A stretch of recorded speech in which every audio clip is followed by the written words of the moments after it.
Now, okay, so now here's where it gets a little trickier. Like, I think effective presentations are simple, visually simple, and also easy to understand. And we don't like to see a lot of words in our slides, and we don't like to see funny formatting, etc. So this is also really easy to solve because now there's so many slide templates available for people to create presentation slides. But designing your message so that it's clear and simple is not as easy. Like we were listening to an investment pitch yesterday, and the entrepreneur was very highly technical, and he spent like 30 or 40 minutes talking about what he was doing. And at the end of this, I had no idea what he was talking about. And I'm fairly technical myself. So, and I asked him to explain, one simple sentence. Can you tell me what your product does? And he blah blah blah blah blah blah blah, and I still couldn't understand. So that's it. Like he might actually have the greatest idea in the world, but now I totally lost interest. Can't understand for 40 minutes what you're talking about, and then you can't explain a simple sentence. Then how are you going to do this for customers? How are you going to do it for other team members? How are you going to do next round of investment? It's just way too much work. Just reject.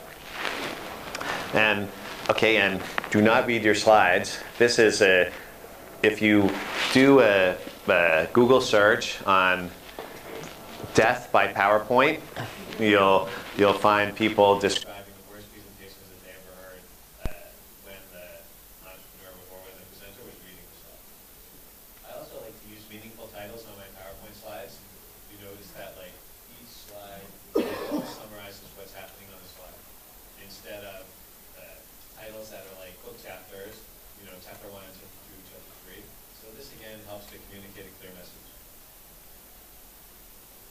And you need to practice and test your technology and your presentation. We see very common phenomenon. Like how many people have a MacBook or a Mac computer, Apple computer? So entrepreneurs come into our office. We have a conference room. They come into the conference room to present. We have a projector. They want to project. And the projector cable is a VGA cable. There. Yeah. You can see where this is headed already. The MacBook does not have a VGA adapter. Actually, a lot of computers now fail to have VGA adapters. But they haven't brought the dongle to connect to VGA projector.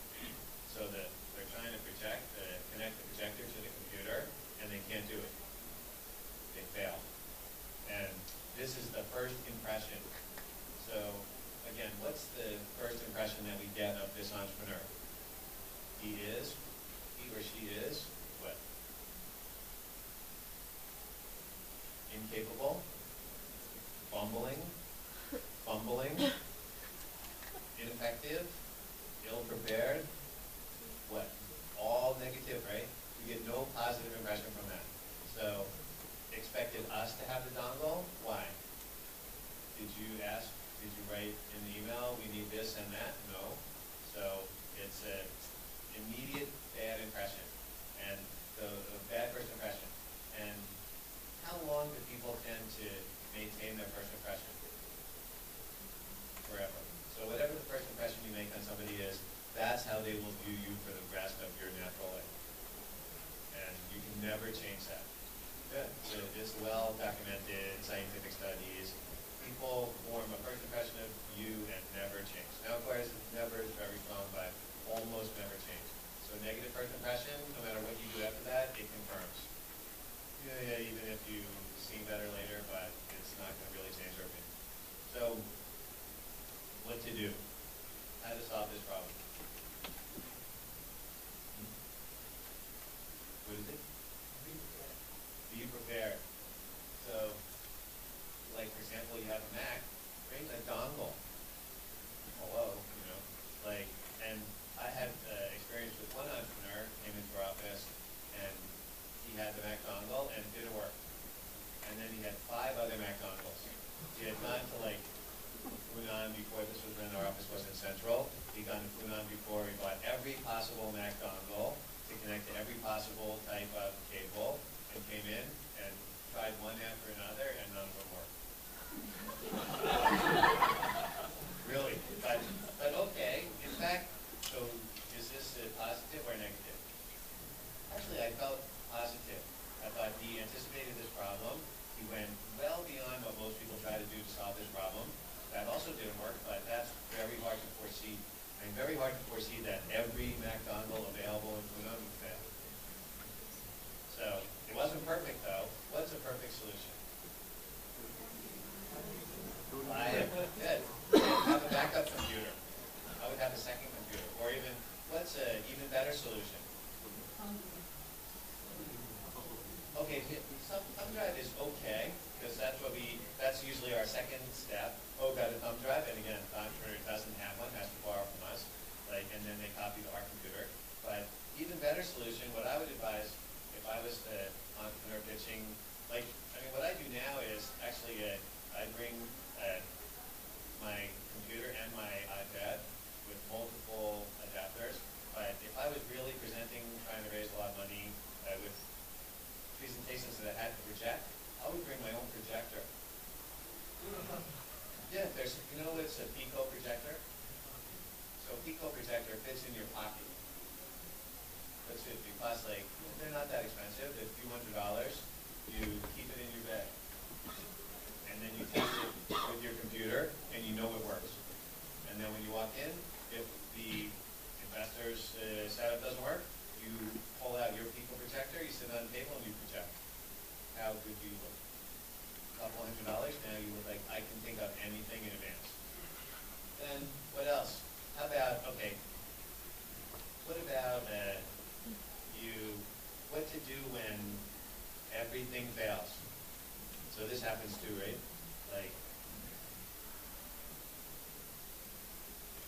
You go to make your presentation and the computer dies. Yeah, it's good. I think hard copy backup is good. And also, just present anyway. Don't be so stuck on the slides. Again, I can't present without my slides. It seems not capable. Why is it so difficult to present without the slides? Of course, if you have two people in the presentation, you can have one person, the presenter starts, and have the other person work on the slides so they can try to fix it while there's still time. But again, I can't start the presentation, I'm fumbling with the computer, I'm not comfortable to start, it sends all the wrong messages. And testing. So nothing kills your presentation and your investment chances faster or more effectively than a failed product demo. When you're demonstrating the product and it doesn't work or it obviously fails. Why? Because then no matter what else you say about the product, investors are left with the clear impression that product doesn't work. Product doesn't work means this is probably not a very interesting investment. I had the experience with this a few years ago. I was working with a local entrepreneur, and this was a high-tech guy. He was a researcher by that university, one of the local universities, not in the research institute, and he was working in robotics. So this was quite a few years ago, and he had a product this was when robotic vacuums were just starting out. So the product that was a robotic vacuum, but it had a very interesting innovation, which was edge sensing. So when it got to the edge of something, it would know it would stop, and it would turn on. Okay, yes, a long time ago, but this was some state of the art. And we went to do a demo, and this was a business plan competition, not an investment pitch, but it was the finals of Startup in Singapore back then, so it was a big investment, big business plan competition, late stage. I met him first before the presentation, and I noticed that the prototype that he had brought to demonstrate, it was different from the one that I had seen before. So I said, what happened here? Oh, he said the other prototype caught fire last night. So I decided to switch to the new one. And then I was very nervous about that. I thought, oh, you think it's a good idea? Maybe we should just go without the product demo. It's going to be better than a bad product demo. No, don't worry, it's going to be fine. So,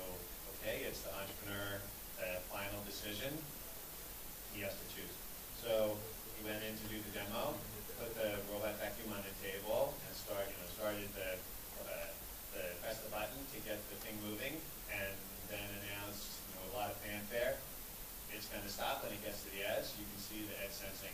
So, in fact, not only didn't it stop when it got to the edge, but it started to speed up, and then it went flying off the edge of the table like a missile, and the judges had to duck to avoid having their heads cut off by the robot vacuum. And the thing smashed against the wall and broke in a million pieces. So that was the first punchline. But then the real lesson for me in this was, me and the entrepreneur left the presentation, the pitch together, and the first thing he asked me when we got out of the conference room, he said, "So how do you think it went?" Yeah.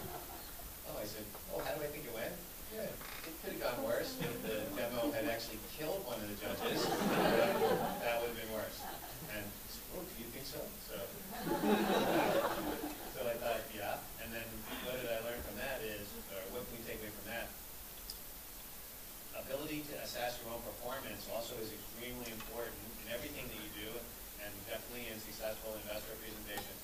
So in a not surprising way, typically people's ability to assess their own performance is inversely related to their capability, overall capability. So meaning what? The strongest performers always tend to underrate their performance. The weakest performers always tend to overrate their performance. So why is that? I think it's because the same facility that they apply to performance affects their assessment capability.